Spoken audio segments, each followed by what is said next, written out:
So today we're going to talk about theories of pluralism and elitism and other theories and the principles of democracy.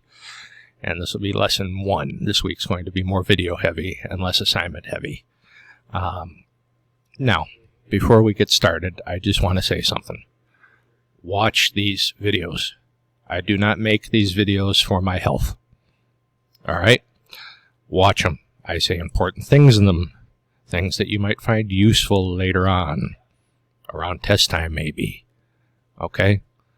Don't just be, I've seen some of you, you take a quiz. And you take a quiz within like the first hour of a module being released. I know you haven't looked at the module. Alright? And your grade reflects that. So take the time, go through the module, listen to me. I do not record these again for my health. Alright? Do the class right. It'll serve you in good stead in later education. So, this stuff. Pluralist theory. This is just the theory that political power is distributed among a wide array of diverse and competing interest groups. So we have the National Rifle Association, the American Israeli PAC, the NAACP. They're all competing and jostling for power amongst the members of Congress, amongst the electorate, everything. They're all just jostling for power. A famous pluralist theorist, David B. Truman. Don't worry about the name. I'm not going to test you on the name. You're never going to hear about David B. Truman except in this module. It just was in the book. I got to include it. He was a famous pluralist theorist, and he purports that these interest groups form through something called disturbance theory, which says, again, and remember that, this is differentiated. It's in red, and I'm going to highlight it. This might, just by chance, be on a test, which is another reason why you should be watching these videos, because I tell you pretty much what's going to be on the test. Groups form as a result of changes in the political system. So say, Trump is still president. Just say, roll with me on this example. He's a Republican. All right. Republicans, I'm painting in very broad brush strokes. Republicans on the whole like guns better than Democrats do. Again, just very broad brush strokes here. They see, and he, and under his administration, we see, maybe a more money going into anti-gun groups. We see more money going into, campaigns of senators and representatives who say they're for gun control. Okay, then Biden gets into office. All right, one wave of groups will give way to another wave representing a contrary perspective. Now we see the counter movement. Democrats traditionally are a little more wary of guns than Republicans are. I'm not passing judgment. I'm just painting in very broad strokes here. All right, I don't have an opinion one way or the other. I'm just trying to teach you. Suddenly the NRA starts seeing a spike in membership. There's more money going to that organization. More guns are being sold off the racks of gun shops, things like that. Why? We had a change in administration, a Republican to a Democrat. Anti-gun to gun. One wave of groups, the Republican in the White House, gave way to another wave representing a contrary perspective, the Democrat in the White House. The Democrat in the White House is a little more wary of guns than the Republican was. So Truman, again, the guy you don't need to remember at all. Truman argues that in this way, all salient issues will be represented in government. Everybody can talk to their senator, their representative, their mayor about everything that bothers them. They've got a problem with gun control, they can talk to their senator and see if maybe they can move their senator off of a very pro-gun position, or if they're pro-life, they can maybe talk to their representative and see if they can't get the representative to change her position. So the government, in turn, should provide a forum in which the competing demands of groups in the majority of the U.S. population can be heard and balanced. And they do. This is, believe it or not, called the U.S. Congress. So the House of Representatives and the Senate. So elitist theory, the view held by many social scientists, which holds that American politics is best understood through the generalization again, that nearly all political power is held by a relatively small and wealthy group of people with names like Astor or Kennedy or Bush, sharing similar values and interests and mostly coming from relatively similar privileged backgrounds.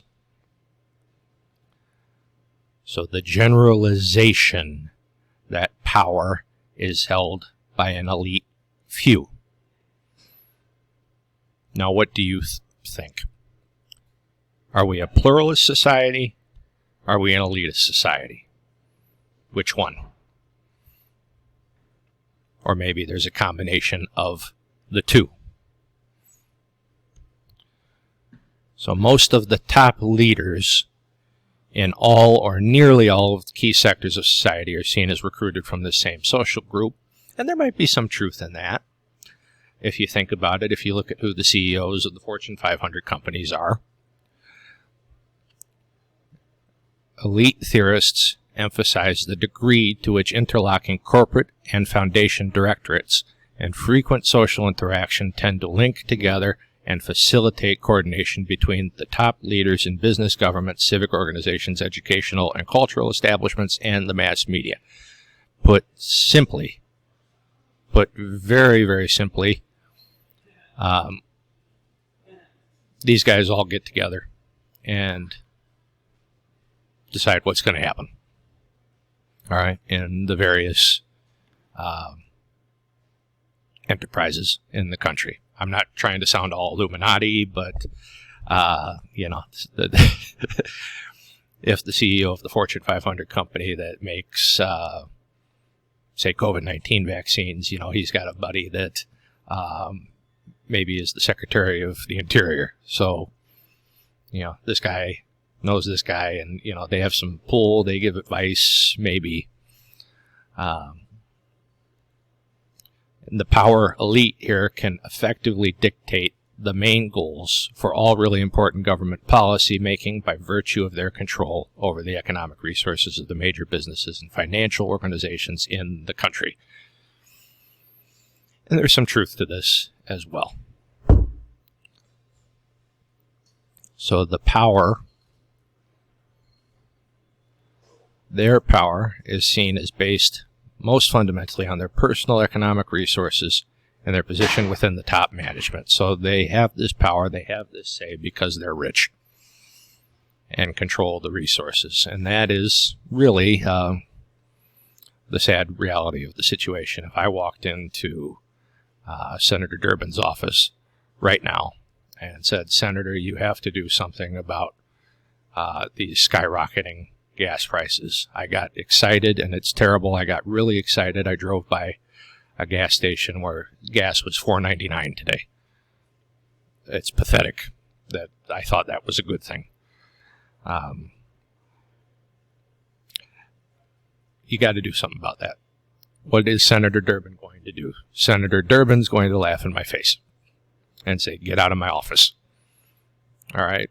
If my last name was Vanderbilt, say, and I contributed a couple million to his re-election campaign, on the other hand, well, Senator Durbin might be a little more respectful and a little more willing to listen to what I have to say.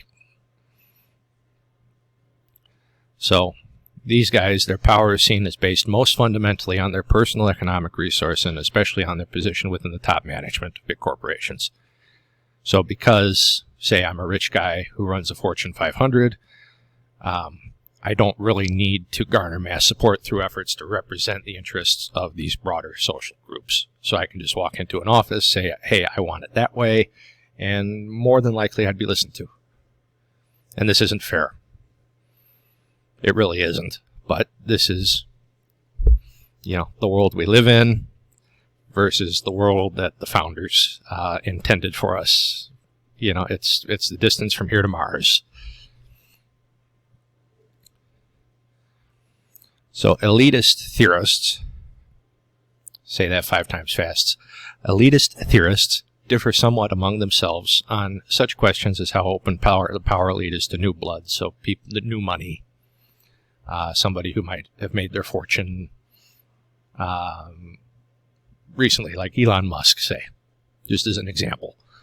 The exact degree of agreement or disagreement that usually prevails within its ranks, and the degree of genuine concern for the broader public welfare that enters into the choices of public policy goals. So how open are these elites to newcomers, people who make new money, a relatively new fortune, I should say?